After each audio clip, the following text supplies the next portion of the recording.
सिन्दूरारुणविग्रहां त्रिनयनां माणिक्यमौलिस्फुरत्तारानायकशेखरां स्मितमुखीमापीनवक्षोरुहां पाणिभ्यामलिपूर्णरत्नचषकं रक्तोत्पलं बिभ्रतीं सौम्यां रत्नघटस्थरक्तचरणां ध्यायेत् पराम् अम्बिकाम् अरुणां करुणातरङ्गिताक्षीं धृतपाशाङ्कुशपुष्पबाणचापाम् अणिमादिभिरावृता मयूखैः अहमित्येव विभावये भवानीं ध्यायेत् पद्मासनस्थां विकसितवदनां पद्मपत्रायताक्षीं हेमाभां पीतवस्त्रां करकलितलसद्धेम पद्मां वराङ्गीं सर्वालङ्कारयुक्तां सततमभयदां भक्तनम्रां भवानीं श्रीविद्यां शान्तमूर्तिं सकलसुरनुतां सर्वसम्पत्प्रदात्रीं नारायणी नमोस्तुते। ललिता सहस्रनाम सौभाग्य भास्कर भाष्य की श्रृंखला में हम भगवती के 945वें नाम तक का भाष्य देख चुके थे। आज इस क्रम में अग्रिम 5 नाम 946 से 950वें नाम तक का भाष्य देखते हैं। तो इन 5 नामों का पाठ करते हैं। पंचयज्ञ प्रिया पंच प्रेत मंचाधिशायिनी पंचमी पंचभूतेशी पंच संख्योपचारिणी। ये 5 नाम हमें प्राप्त हैं। इनमें 946वां नाम है पंचयज्ञ प्रिया, अर्थात 5 यज्ञ प्रिय हैं जिन्हें। देखिए 912वें नाम में, जो कि सव्य अपसव्य मार्गस्था नाम था, उसमें 5 यज्ञों का उल्लेख भाष्यकार जी ने भाष्य में किया है। अब उसके अतिरिक्त भी जो यज्ञ कहे गए हैं, पंच यज्ञ, शास्त्रों में भिन्न भिन्न स्थलों पर भिन्न भिन्न दृष्टि से जो पंच यज्ञ कहे गए हैं, उनका यहाँ उल्लेख भाष्यकार करेंगे और कहेंगे कि शास्त्रोल्लिखित जो भी पंच यज्ञ कहे गए हैं भिन्न भिन्न प्रकार से, उन सभी पंच यज्ञों से जो प्रसन्न होती हैं, या वह जो 5 यज्ञ हैं वो जिन्हें प्रिय हैं, वह भगवती पंचयज्ञ प्रिया नाम से कही जाती हैं। भाष्यकार जी कह रहे हैं पंच संख्यका यज्ञाः पंचयज्ञाः मध्यम पदलोपी समासः तेन न दिगोरितिः नीपः ते प्रियाः यस्याः। बोले जो यज्ञ हैं वह शास्त्रों में 5 प्रकार से कहे गए हैं, और ये जो 5 प्रकार के यज्ञ हैं जिनको प्रिय हैं वह भगवती पंचयज्ञ प्रिया कही गई हैं।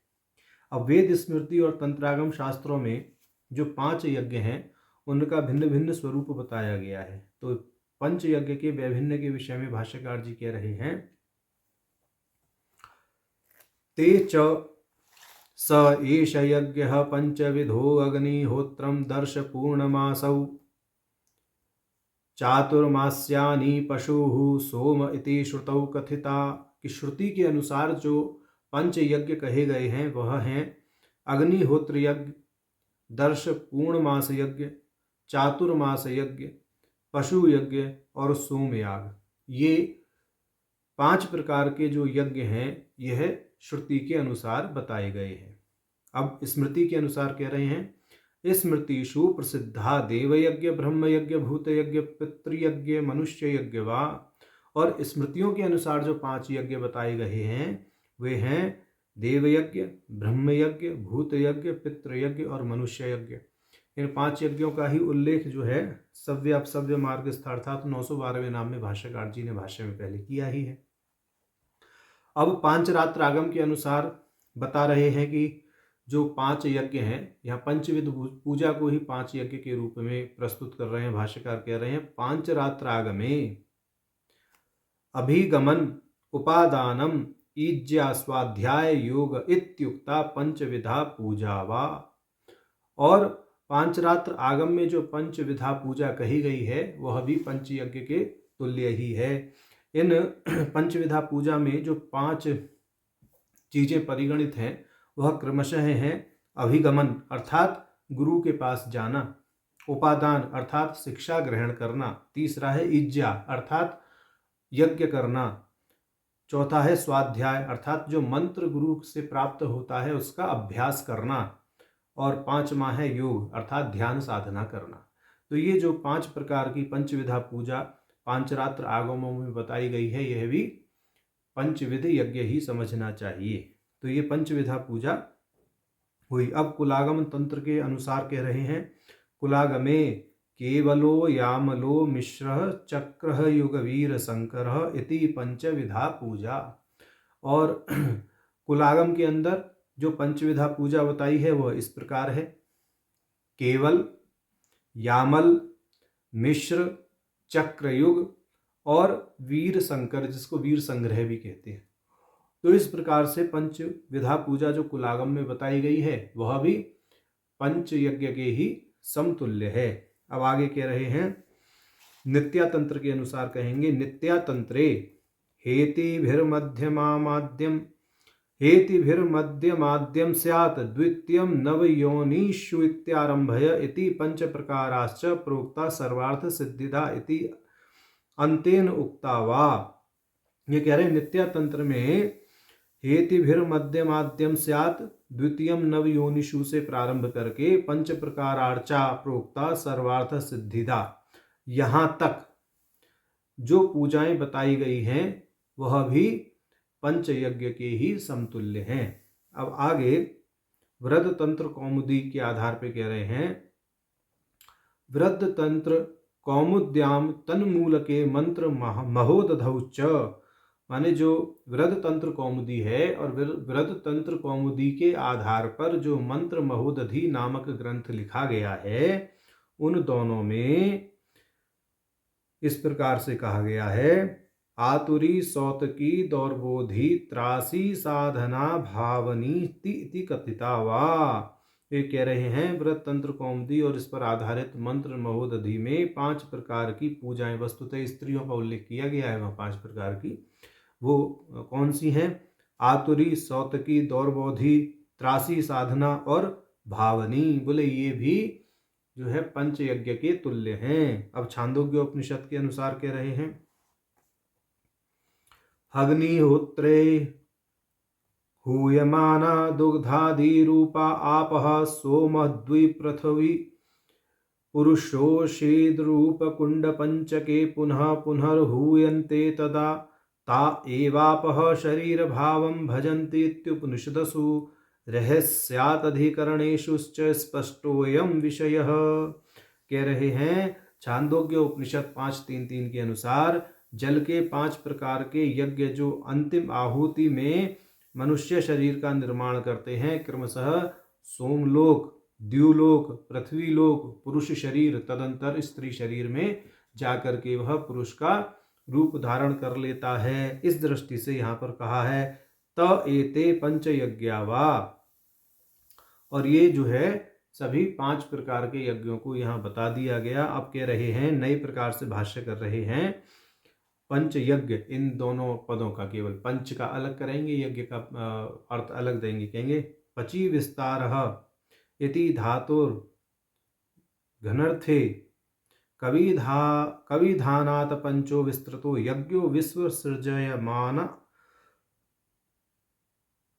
विश्वसृजयमयनादिर्वा सर्वेषाम् एतेषाम् एकशेषः ब्रह्मादयाश्चत्वारः। अच्छा है, तो आगे के नाम का भाष्य हो जाएगा।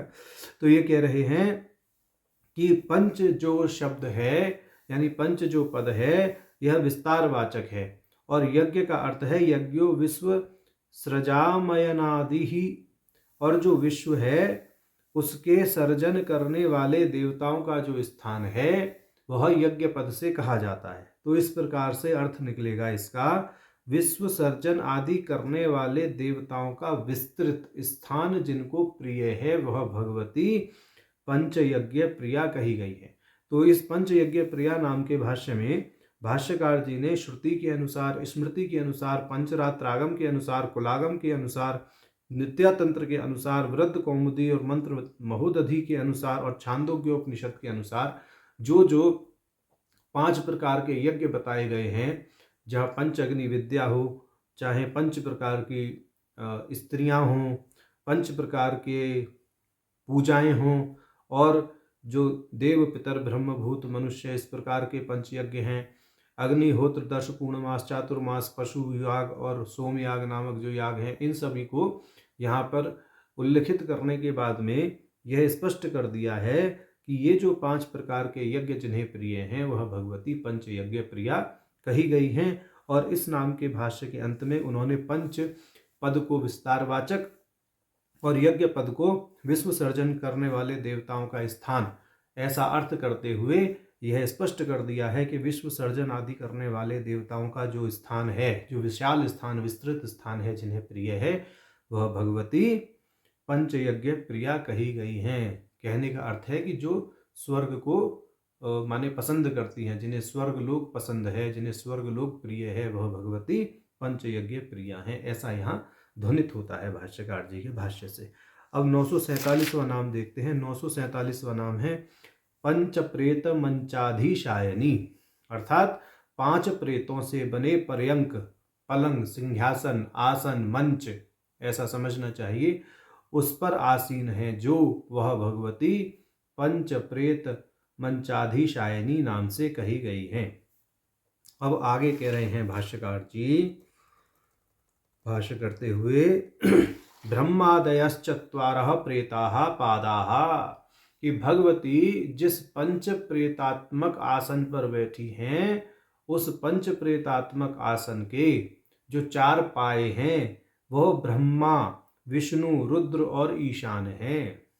सदाशिवाख्य प्रेतः फलकम एतदादृशम मंचम पर्यंकम अधीशेते, और सदाशिव जो हैं वह उस आसन का फलक अर्थात सीट हैं, उस पर भगवती बैठी हुई हैं। तो भगवती ऐसे पर्यंक अर्थात ऐसे सिंहासन या पलंग पर बैठी हैं जिसके 4 पाए क्रमशः ब्रह्मा, विष्णु, रुद्र और ईशान हैं, और जिन पर इन 4 पायों के ऊपर जो फलक स्थित है वह सदाशिव हैं, और इस फलक के ऊपर भगवती अधिष्ठित हैं, बैठी हैं। कहते हैं उक्तं च भैरव यामले बहुरूपाष्टक प्रस्तारेश्च, कि भैरव यामल के बहुरूपाष्टक प्रस्तार में कहा गया है शिवात्मके महामंचे महेशानोपवर्हणे भृतकाश्च चतुष्पादः कशिपुश्च सदाशिवः तत्र शेते महेशानी महात्रिपुर सुंदरी,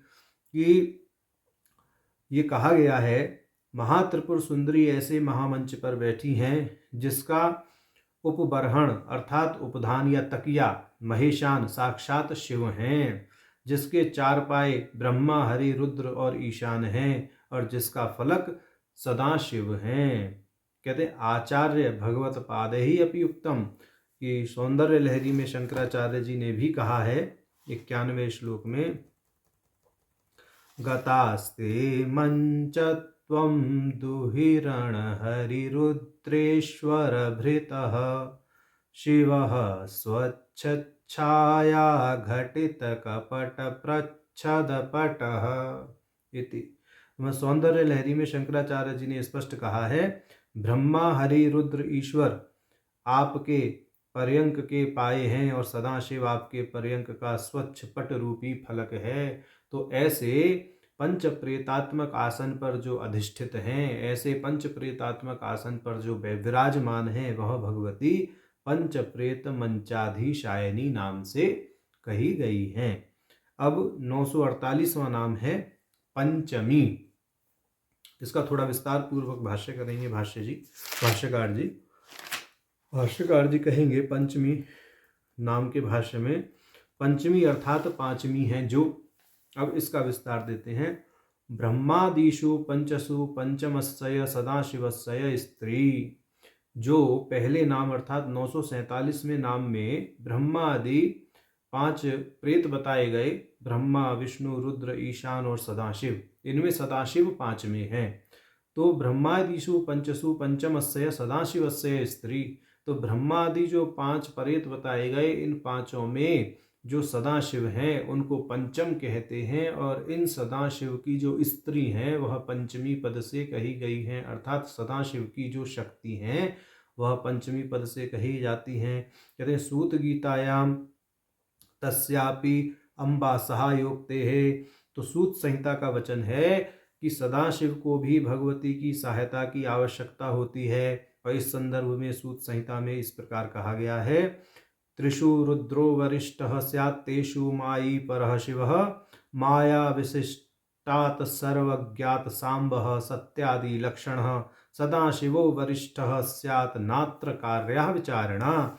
ये कह रहे हैं कि ब्रह्मा विष्णु और रुद्र में सर्वश्रेष्ठ रुद्र हैं, वह परम शिव ही हैं और माया के स्वामी हैं। सदाशिव तो भगवती के साथ अभिन्न रूप से रहते हैं, सत्यादि लक्षणों से यह कहे जाते हैं। अतः माया के स्वामी सर्वज्ञ शिव से सदाशिव श्रेष्ठ हैं।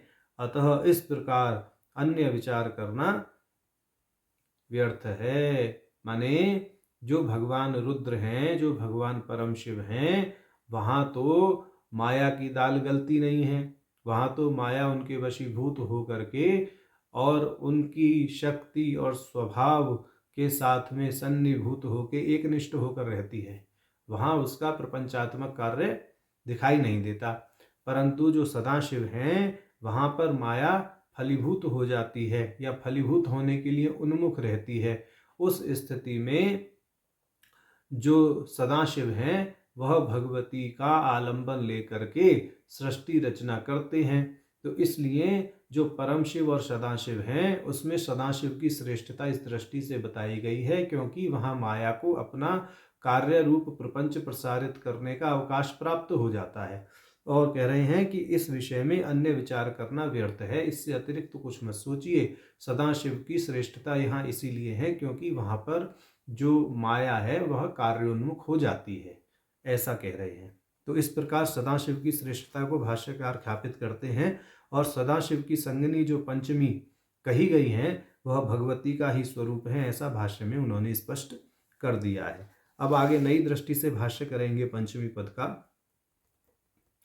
कहेंगे पंचमी शब्दो वाराह्याम नुरूढ़, जो पंचमी शब्द है वो भगवती वाराही के लिए प्रयुक्त होता है।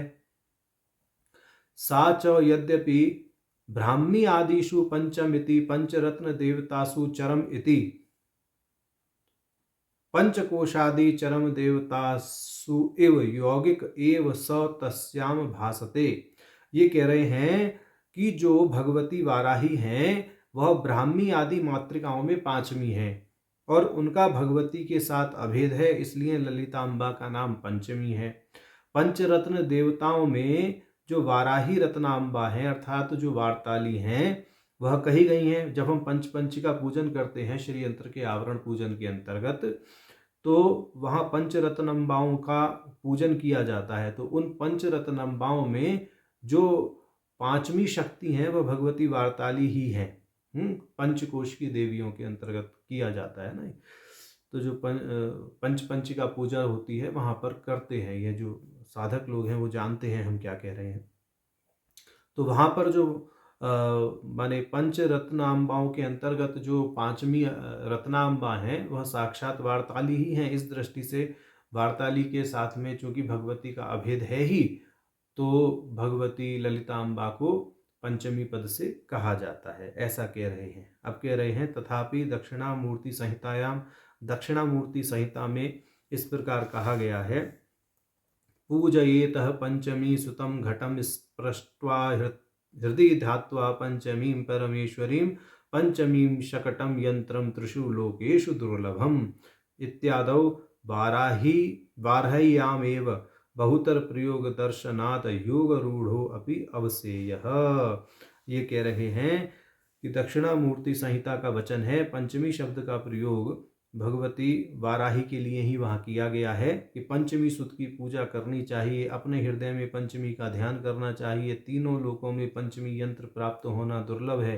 तो इस प्रमाण के अनुसार पंचमी शब्द का यौगिक और पारंपरिक या व्युत्पन्न अर्थ भगवती वाराही लिया जाता है। तो इस दृष्टि से भगवती वाराही अर्थात पंचमी से अभेद जिनका है वह भगवती ललितांबा सिद्ध होती हैं और भगवती ललितांबा का नाम पंचमी कहा गया है।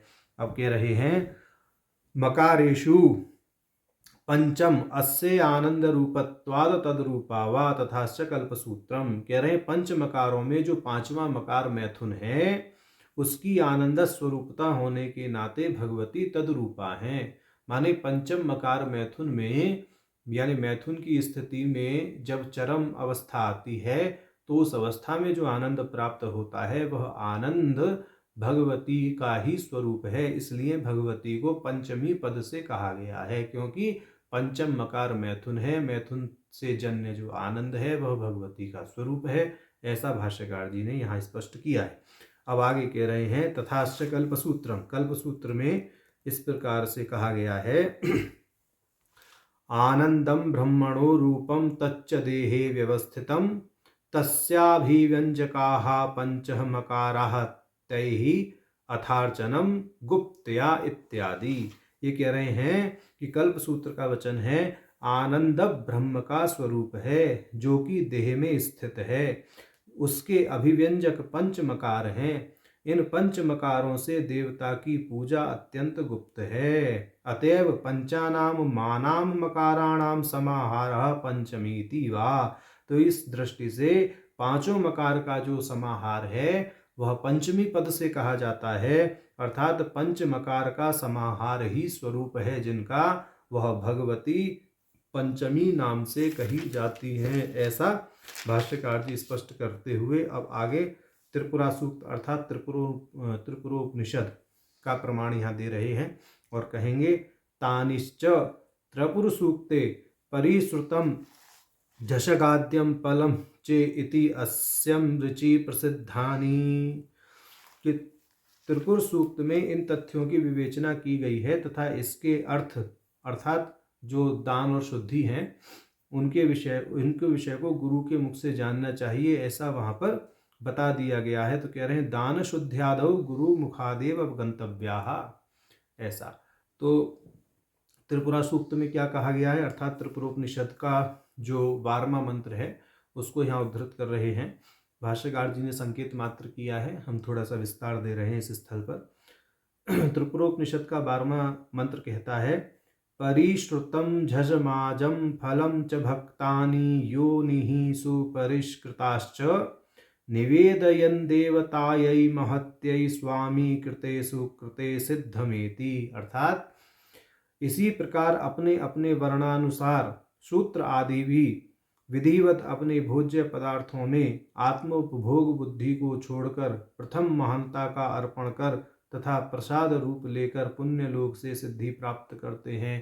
कहने का तात्पर्य यह है कि जिन पंच मकारों का प्रयोग भगवती की पूजा में अर्थात शाक्त संप्रदाय में किया जाता है, उन पंच मकारों को भगवती को अर्पित करने के बाद या उनको भगवती से जोड़ करके उनका उपभोग करना चाहिए। और साधक की वृत्ति कैसी भी हो, सात्विक हो तामसिक हो, चाहे वो तामसिक भोग लगाए चाहे सात्विक भोग लगाए, वह देवता को अर्पित करे, तदंतर उसे प्रसाद के रूप में ग्रहण करे तो उसे हर प्रकार से सिद्धि प्राप्त होती है। यहाँ कह दिया ना इन्होंने, अपने अपने वर्णानुसार शूद्र आदि भी विधिवत अपने भोज्य पदार्थों को आत्म उपभोग बुद्धि को छोड़कर प्रथम महानता का अर्पण करे। प्रथम महानता का अर्पण क्या करे, आप चाहे सात्विक भोजन खा रहे हैं चाहे तामसिक भोजन खा रहे हैं, तो पहले आप महानता का अर्पण ये करें कि पहले देवता को आप अर्पित करें, देवता को भोग के रूप में उसे अर्पित करें, तदंतर प्रसाद रूप लेकर पुण्य लोक से सिद्धि प्राप्त करते हैं। उसके बाद यदि आप उसे प्रसाद रूप में पाएंगे तो आप निसंदेह उत्कर्ष को प्राप्त होंगे, ऐसा कहने का यहाँ तात्पर्य है। तो ये त्रिपुरोपनिषद के 12वें मंत्र में ख्यापित किया गया है। अब पंचमी पद के भाष्य को विस्तार देते हुए भाष्यकार जी छांदोग्य उपनिषद 5:3-3 के अनुसार कह रहे हैं पंचम आहूतावापः पुरुषवचसो भवन्तीति श्रुति प्रसिद्धा योषित कुंडे रेतो हविष आहूति रक्तयज्ञेषु पंचमी तदरूपा वा। ये कह रहे हैं छांदोग्य उपनिषद में यह कहा गया है कि पांचवी आहुति में जो जल है वह जल पुरुष रूप हो जाता है, इस प्रकार से श्रुति प्रसिद्ध है। कुंड अर्थात स्त्री की योनि में रेतस अर्थात वीर्य की जो आहुति है वह वैदिक श्रुति सम्मत पंच यज्ञों में पांचवी आहुति कही गई है। यह पांचवी आहुति भगवती से अभिन्न होने के नाते भगवती का नाम पंचमी है, क्योंकि यहीं से भूत सृष्टि प्रारंभ होती है, इसलिए भगवती को पंचमी नाम से कहा गया है। अब आगे कह रहे हैं अथवा अब नई दृष्टि से भाष्य करेंगे पंचमी पद का कैवल्याख्या पंचमी मुक्ति तद अभिन्ना वा। जो कैवल्य नामक पांचवी मुक्ति बताई गई है, उस कैवल्य नामक पांचवी मुक्ति से जो अभिन्न है वह भगवती पंचमी पद से कही जाती हैं। देखिए 625वें नाम के भाष्य में सालोक्य मुक्ति, सारूप्य मुक्ति, सायुज्य मुक्ति, सामीप्य मुक्ति, इन 4 मुक्तियों को बताकर पांचवी कैवल्य मुक्ति के विषय में कहा गया है। तो वहाँ भाष्य देख लें 625वें नाम का, वहाँ विस्तार पूर्वक इसका वर्णन भाष्यकार जी ने किया है। तो इस प्रकार से जो पांचवी कैवल्य नामक मुक्ति है वह भगवती का स्वरूप होने के नाते भगवती को पंचमी कहा जाता है। तो इस प्रकार पंचमी नाम का भाष्य भाष्यकार जी ने व्याख्यायित किया है। अब आगे कह रहे हैं पंचभूतेशी, माने पृथ्वी आदि 5 भूतों की स्वामिनी है जो, वह भगवती पंचभूतेशी कही जाती है। भाष्यकार जी कह रहे हैं पंच संख्यानाम भूतानाम पृथ्वी आदिनाम ईशी। पंच संख्यानाम भूतानाम, 5 महाभूतों की, पृथ्वी आदि की जो ईश्वरी हैं वह पंचभूतेशी कही गई हैं। यद्वा अथवा नई दृष्टि से कह रहे हैं पंचभूतेशी नाम का भाष्य पंचदा भूता पंच प्रकारा जाता इति वा। जो 5 महाभूत के रूप में अर्थात 5 प्रकार से अभिव्यक्त होती हैं। कहने का तात्पर्य है जो पृथ्वी, जल, अग्नि, वायु और आकाश के रूप में अभिव्यक्त होती हैं वह भगवती पंचभूतेशी कही गई हैं। यानी पंचभूतों के रूप में प्रकट होने के नाते भगवती पंचभूतेशी कही जाती है। अब कह रहे हैं नई दृष्टि से भाष्य करेंगे पंच महाभूतात्मिका वा पंचरत्नात्मिका वा वैजंती माला तद ईशी उक्तंच विष्णु पुराणे। ये कह रहे हैं पंचभूतात्मक 5 रत्नों से बनी वैजंती माला की जो स्वामिनी है वह वैजंती माला को धारण करने वाली भगवती साक्षात पंचभूतेशी कही गई हैं। अर्थात 5 रत्नों से बनी हुई जो वैजंती माला है वह उसकी स्वामिनी है और उसको वह धारण करती है। पंच रत्न और पंचभूतों का आपस में संबंध शास्त्रों में बताया गया है, उसको आगे अभी ख्यापित करेंगे विष्णु रहस्य के आधार पर। पहले विष्णु पुराण के आधार पर बता रहे हैं कि वैजंती माला का स्वरूप है कैसा, फिर उसके बाद में बताएंगे कि उसमें जो रत्न हैं उन रत्नों का किन किन तत्वों के साथ में या भूतों के साथ में संबंध है। कहते हैं उक्तंच विष्णु पुराणे, विष्णु पुराण में कहा गया है पंच रूपा तु या माला वैजंती गदाभृतः सा भूत हेतु संघाता भूत माला भवे द्विज इति। ये कह रहे हैं कि हे द्विज, गदाधारी भगवान विष्णु की माला को वैजंती कहा जाता है। वह पंच रूपा है क्योंकि वह 5 महाभूतों से बनी हुई है। वैजंती माला को भूतमाला भी कहते हैं। अब इसके व्याख्यान में कह रहे हैं भाष्यकार जी अत्र पंचर रूपा इति पदम मुक्ता माणिक्य मरकत इंद्रनील वज्र समान वर्णेति व्याचक्षते। कि यहाँ पंच रूपा पद का तात्पर्य है मोती, माणिक्य, मरकत अर्थात पन्ना, इंद्रनील अर्थात नीलम और वज्र अर्थात हीरा, इन 5 रत्नों से बनी हुई माला। तो ये जो 5 रत्नों से बनी हुई माला है इसको भूतमाला या वैजंती माला कहा जाता है। ऐसा यहाँ स्पष्ट किया है भाष्यकार जी ने अपने भाष्य में। अब कह रहे हैं विष्णु रहस्य भी। अब विष्णु रहस्य में कहा है पृथिव्याम नील संज्ञानम अदभ्यो मुक्ता फलानि च तेजसः कौस्तुभोजातो वायुर्वैडूर्य संज्ञकम् पुष्करातः पुष्परागस्तु वैजंत्या हरेरिमे इति। तो ये कह रहे हैं कि पृथ्वी से नीले काले रत्न अर्थात नीलम यह समझना चाहिए, जल से मोती, अग्नि से कौस्तुभ, कौस्तुभ का अर्थ यहाँ पर विशेषकर जो कौस्तुभ पद से लक्ष्य किया गया है वह माणिक्य को किया गया है। तो अग्नि से माणिक्य, जो कि कौस्तुभ तो चूंकि दैव रत्न है वह तो सामान्य लोक में प्राप्त नहीं है, तो उसके उपरतन के रूप में माणिक्य को यहाँ लक्ष्य करते हैं। वायु से वैदूर्य और आकाश से पुखराज या पुष्पराज, प्राप्त होते हैं। इस प्रकार जो भगवान हरि की पंचभूता वैजंती माला है, उस वैजंती माला को वह धारण करते हैं, इसलिए उनको पंचभूतेशी नाम से कहा गया है। माने भगवान विष्णु यह माला धारण करते हैं और नाम भगवती का कहा जा रहा है। क्यों? क्योंकि यथा दुर्गा तथा विष्णु तथा शिव, इस उक्ति के अनुसार जो विष्णु का स्वरूप है वह भगवती का ही है। भगवती से अभिन्नता होने के नाते जो वैजंती मालाधारी विष्णु हैं या वैजंती मालाधारी हरि हैं, वह भगवती से अभिन्न होने के नाते भगवती को भी पंचभूतेशी कहा जाता है, ऐसा यहाँ तात्पर्य है। अब नई दृष्टि से भाष्य नहीं, अब तो 950वें नाम का भाष्य करेंगे। 949वें नाम का भाष्य यहाँ पूर्ण होता है। अब 950वां नाम है पंचसंख्योपचारणी। पंचसंख्योपचारणी का अर्थ है 5 उपचारों से जिनकी पूजा की जाती है, वह भगवती पंचसंख्योपचारणी नाम से कही गई हैं। भाष्यकार जी एक पंक्ति में भाष्य करते हुए कहते हैं, पंच संख्या गंध पुष्प धूप दीप नैवेद्याख्या उपचारा अस्याहा। जो पंचोपचार से पूज्य हैं, पंचोपचार में गंध पुष्प धूप दीप नैवेद्य यह सम्मिलित हैं।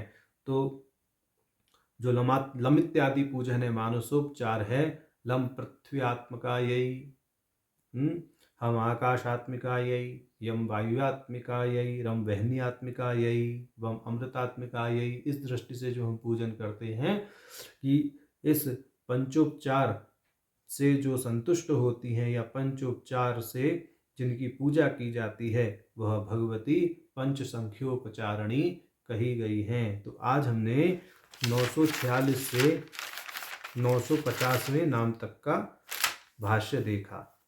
नारायण।